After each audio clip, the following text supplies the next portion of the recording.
So this is the Apple HomePod Mini. It's Apple's latest and smallest smart speaker. And I'm really excited to try it out because I've never owned one of their HomePods before. Hey, I'm Seth, and today I'm unboxing the brand new Apple HomePod Mini and giving you all my first impressions.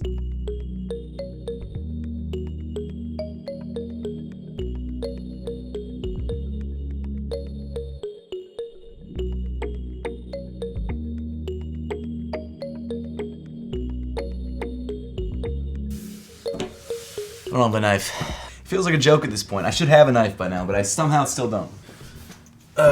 Okay, so we've got a semi-sharp Allen wrench that hopefully works, so we'll see what happens. So Apple's original HomePod has been out since 2018, and they haven't actually updated it since. They've put it on discount a couple times, and they've also, obviously sent it software updates, but they haven't actually updated the form factor, and instead of updating their original HomePod, they decided to come out with a mini version, which, to be honest, will probably be more successful because of its $99 price point when the original version is $299, and because it's easier to put in your home. So I'm wondering if the pictures on the side of the box are the actual size of the HomePod Mini, because I didn't think it was going to be this large. I was expecting something like the size of my fist, like the Echo Dot, which, to be fair, actually, now that I'm looking at it, seems like it's almost the exact same size, at least from the top view, so maybe that's not too far off base. But yeah, so here it is. On the outside of the box, you've got this really nice matte white finish. You've got some very high-res photos of the Apple HomePod Mini on the side, and then on the top, and then on the side again. And then on the other sides of the box, you've got the Apple HomePod logo with the brand new Mini logo, which reminds me a lot of the iPod Mini's like branding and commercials. It's different on either side, which is kind of cool. You've got more of a purple and blue on this side, and then more of a kind of crazy rock-looking orange, pink, and purple on this side. And then on the bottom, you've got some information about what's actually inside the box. So let's pull open the box, see how it looks in person. This is my first time seeing it. Let's just go for it.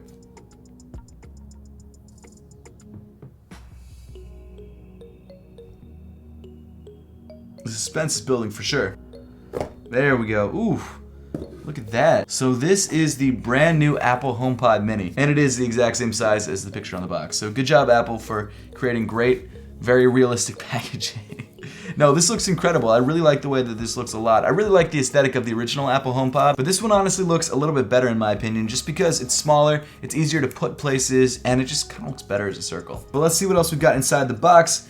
We've got a nice little pull tab right there that gives us, what, some instruction manuals? Yep, so we've got the quick start guide right here, which apparently if you have an iPhone, it's super easy to quick start, so we're not even going to look at these.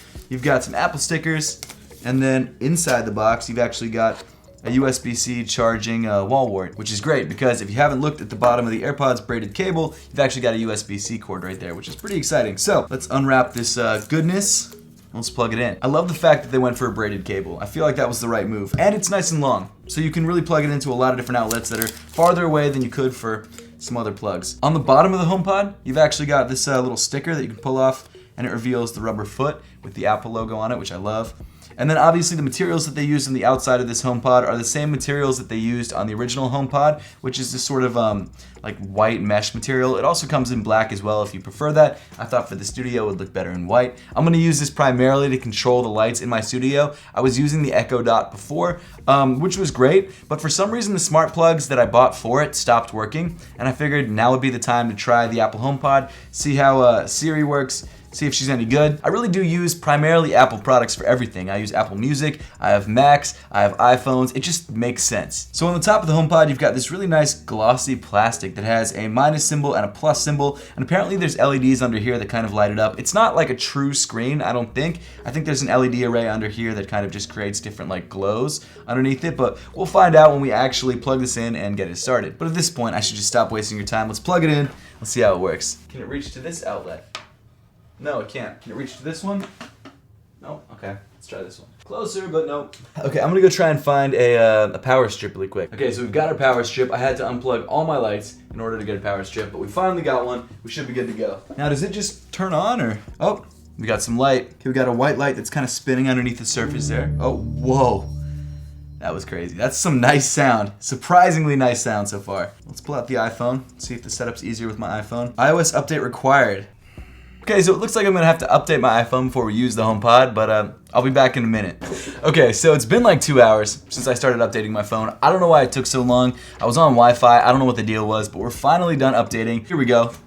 HomePod. HomePod can recognize your voice. Siri can recognize your voice and allow you to use any HomePod in this home to play your music, ask Siri questions, or access personal information when your device is nearby. Siri for everyone. Siri can recognize the voices of each person in this home to provide access to their own music, reminders, calendars, and more. Center the HomePod in the frame.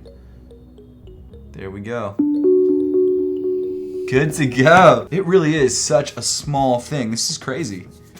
I really prefer the design of this to the standard HomePod. I still kind of wish that I had a standard HomePod just as my main unit that I could put somewhere like in the living room or something like that. My problem with the HomePods in general is that they don't always act as Bluetooth speakers. Like, it's really hard to actually get this to play stuff coming out of the screens in your house other than your phone. Like, you can set it up to play something off, you know, your Apple TV, like a one-off thing, but it's not something you can always have set up, which is a little frustrating. That's what I wish that this had. I wish it could just be also a Bluetooth speaker as well, but unfortunately it can't.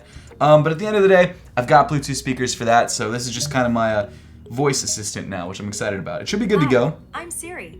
Welcome to HomePod. Play some music. That sounds great.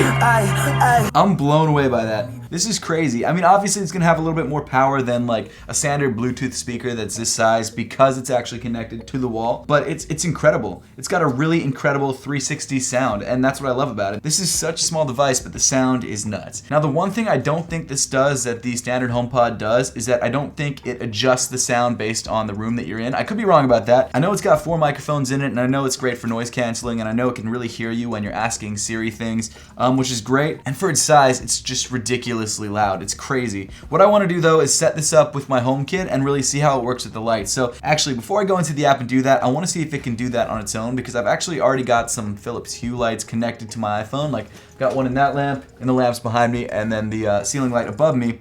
Let's see what happens. Turn off studio lights. It worked in the lights behind me, but not everything. Turn on studio lights. Okay, so just one came on. I think it's because apparently just one of these lights is called studio lights.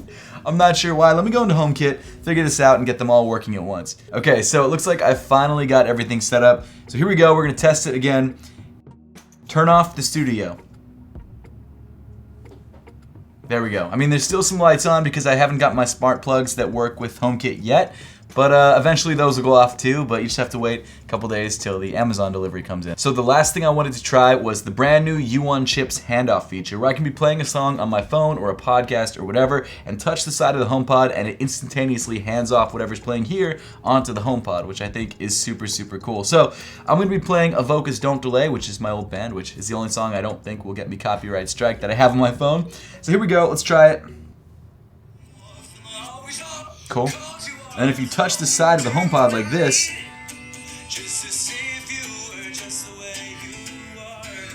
alright, well. There we go. Can I take the song back? Come on, there we go, okay.